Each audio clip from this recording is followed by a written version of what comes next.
If you thought the trade war with China was just an obsession of Donald Trump's, you'd better think again. At the moment of making this video, most of the Democratic candidates for the 2020 elections have a very similar tone against China. Check this out. Elizabeth Warren could be, quote, even tougher than Trump on China, says analyst. Joe Biden flips on China threat, now says it's serious. Of course, all of them criticize Trump's approach and suggest different strategies, but everyone seems to agree on the basics. China is no longer a partner, but a threat instead. So yes, my dear viewers, the trade war is not a short story, but a political saga. If we have a new Star Wars trilogy in cinemas, the media is now talking about the trade wars. Just in case you don't know what the trade war is, here's a small recap. Basically, everything started when Trump imposed tariffs on Chinese goods such as steel. Right after that, China replied with tariffs on American goods, including soy. The confrontation escalated into more and more tariffs for thousands of goods and products. And I know what many of you might be thinking right now. If you don't live in China or in the United States, well, why should you care about any of this? Well, the International Monetary Fund has the answer. IMF says trade war cuts global growth to lowest since financial crisis a decade ago. Yes, you heard that right. This trade war might lead to a global recession, and well, this affects nearly everybody. So the question you might have now is, why is Trump so keen on destroying the world's economy? Of course, according to many media outlets, Trump is the bad guy in this story. If this were Star Wars, we would be talking about Emperor Trumpatine. But the truth is, whether we like it or not, there is some reasoning behind Trump's strategy. We might disagree with it, but we must understand it because no matter who wins the 2020 elections, this is going to be a thing for a long time. So now the question is, why do the Democratic candidates agree with Trump on the basics when it comes to China? What does America want to achieve with this trade war, and what are the reasons behind it? Well, today we're going to look at all of these questions, but before we do, let's take a look back at the history. Protectionism awakens. The first character of this story is the World Trade Organization, also known as the WTO. It was created in 1995 with the aim of helping international trade. So the first question you might have is, well, why do we need an organization to trade with other countries? Here's an example. Let's say Canadians want to buy Colombian pineapples. They decide to cut all the tariffs on Colombian fruit. Colombia says, well, isn't this great? Now we have a new country buying our pineapples. Woo! But in the meantime, they keep tariffs on the Canadian apples that they import. Why? Well, because they want to protect their local producers. At this point, the Canadians would say, look man, we're letting you compete with our local farmers, but you're not letting us compete with yours? That's not cool. This is when the WTO comes into the picture. All the country members agreed on a rule called Reciprocity, which means that if Colombia imposes 10% tariffs on foreign fruit, then the rest of the countries will all put tariffs on Colombian fruit. So far, so good, right? I think it sounds pretty fair. But hold on just a second, because this is not the only rule. For example, there are some rules to avoid dumping or abuses. This is why, in a previous video, I told you how the European Union sells French fries to Colombia under the market price because EU farmers have grants. Of course, this makes a lot of countries angry, and this is why Colombia has taken this case to the WTO courts. And I know what you're going to say to me now. You're going to say, oh, Simon, all of this sounds wonderful, doesn't it? It's so beautiful. It's so great. They're holding hands. They're probably singing Kumbaya. Well, it's all BS. We all know that a farmer from Kentucky has tractors, irrigation systems, and technology, but a Zambian farmer has a donkey and a plow. It's absolutely clear that the dude in Kentucky is a little bit more productive than the guy in Zambia. This is far from equal opportunity, isn't it? Well, this is the important part of this story. The WTO is aware of this, and so there is something called developing nation status. Basically, developing nations have some privileges and they do not need to follow some of the rules. And back in 2001, when China entered the WTO, they had this developing nation status. Thanks to this, the international community turned a blind eye to many things. So now you might wonder, well, what's the issue with China? What are they doing so wrong? So basically, when it comes to exports, China loves the WTO. That's why we have so much stuff with, that made in China written there on the side. But good luck trying to sell or invest in China because they have one of the most protectionist regimes that you could possibly imagine. We've told you many times here on VisualPolitik, China is still a communist dictatorship, and you can still tell.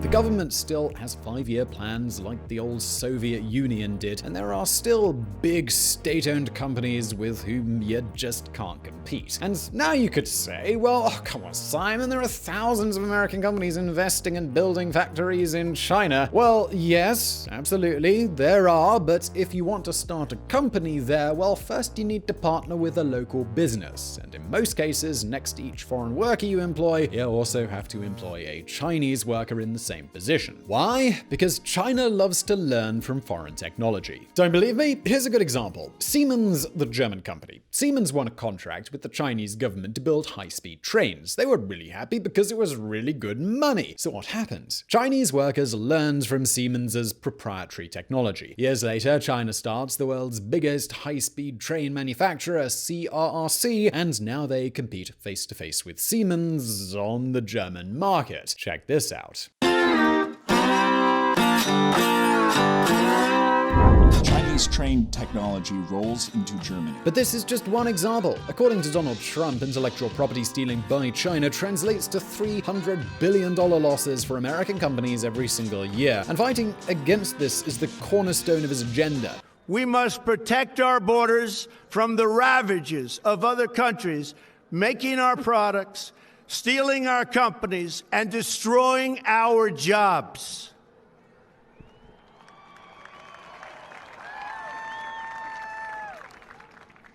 Protection will lead to great prosperity and strength. So, is he right? Well, as we usually say on VisualPolitik, yes and no. It is true that China didn't play fair in many cases, but it's also true that many foreign companies sell in China. Lego, the toy blocks manufacturer, has survived in part because they opened markets in China. But regardless of what we think is right, the truth is that Trump's strategy is to be tough on China so they follow international trade rules. How? Well, let's have a look at that right now. The Last Tariff. Everything started in March 2018, when Trump imposed tariffs on Chinese steel and aluminium. 1 month later, he went further than that to put 25% tariffs on 1,300 Chinese products. And yes, 25% is high. In a matter of hours, Beijing answered in the same way and applied tariffs on soy as well as plane and automobile parts. Basically, these are the American products that China buys the most. So these tariffs had an immediate impact on both economies. And this is where Trump began using his most fearful weapon in this war, the Twitter menace. We are not in a trade war with China. That war was lost many years ago by the foolish or incompetent people who represented the United States. Now we have a trade deficit of $500 billion a year, with intellectual property theft of another $300 billion. We cannot let this continue. So after this, Trump kept putting more and more tariffs on Chinese intermediate products. These are goods like microchips that you need in order to manufacture finalized goods. Tariffs are working far better than anyone anticipated. China's market dropped 27% in the last 4 months, and they are talking to us. Our market is stronger than ever, and will go up dramatically when these horrible trade deals are successfully renegotiated. America first. And the trade wars continued. After Trump attacked, Xi Jinping struck back.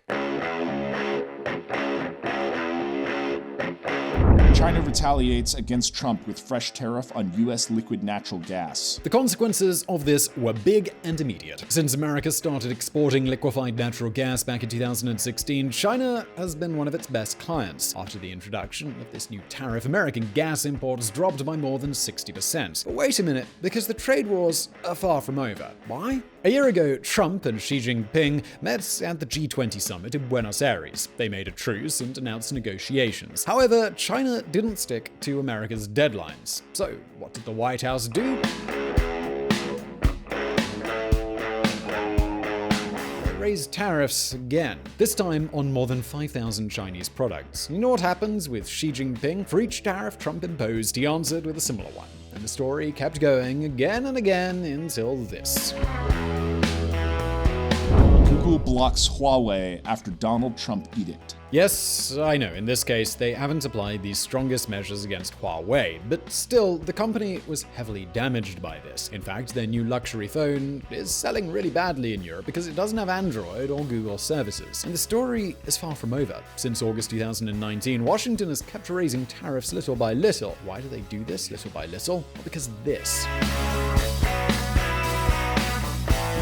Trump delays some China tariffs to limit impact on holiday shopping. As you can imagine, the problem with this war is not only raising prices all over the place, but also uncertainty for businesses. Don't forget that companies plan their strategies 4 or 5 years ahead, but how can you plan anything if they can double tariffs on anything you import or export at any moment? So now the question is, how is this affecting America's economy, and how might it affect a would-be Trump re-election for 2020? Well, let's have a look at that.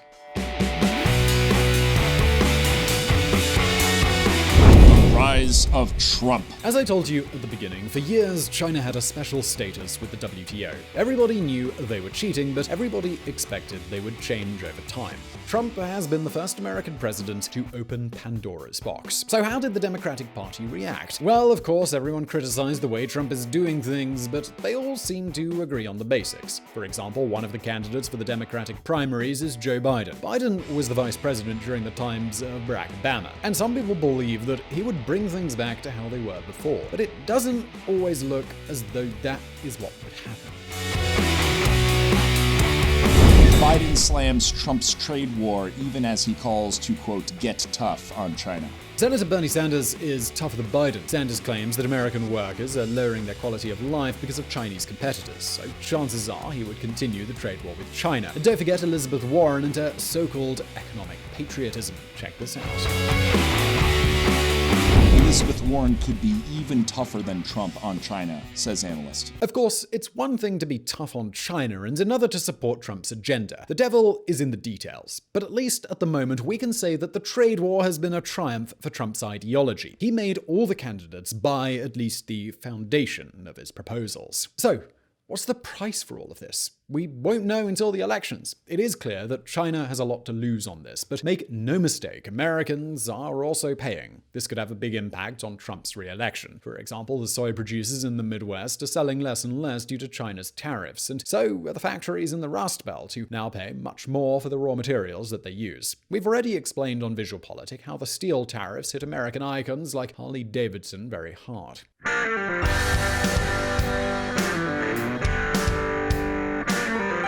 Trump's economy is failing exactly where he needs it to succeed. The states that are suffering the most are Wisconsin, Michigan, and Pennsylvania, where Trump beat Clinton by just 1%. A slight change in the results in 2020 might give the presidency to the Democrats. Let's not forget that we are talking about a difference of only 80,000 votes. The trade war is also doing terrible damage in China, who are not as strong as we thought. In fact, they may have cheated in the way they calculate the macroeconomic figures. But even if we gave face value to their figures, their economy is not growing as fast as it used to.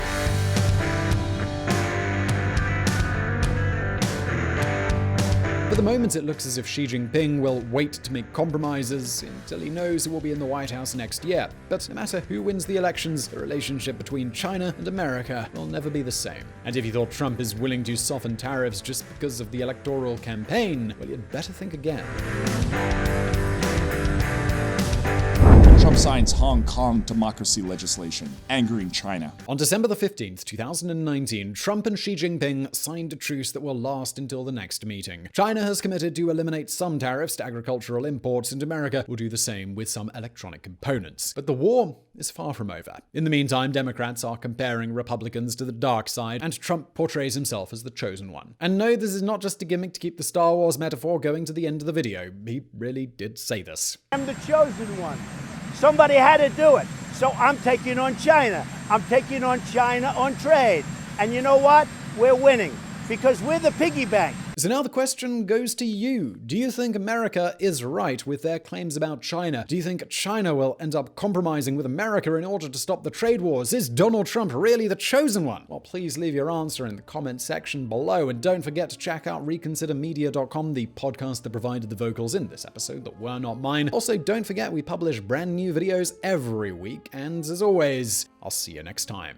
And if you want to learn more about politics and hear even more of my lovely voice, you can join us at Reconsider Media. We have a podcast at reconsidermedia.com/podcast. See you there.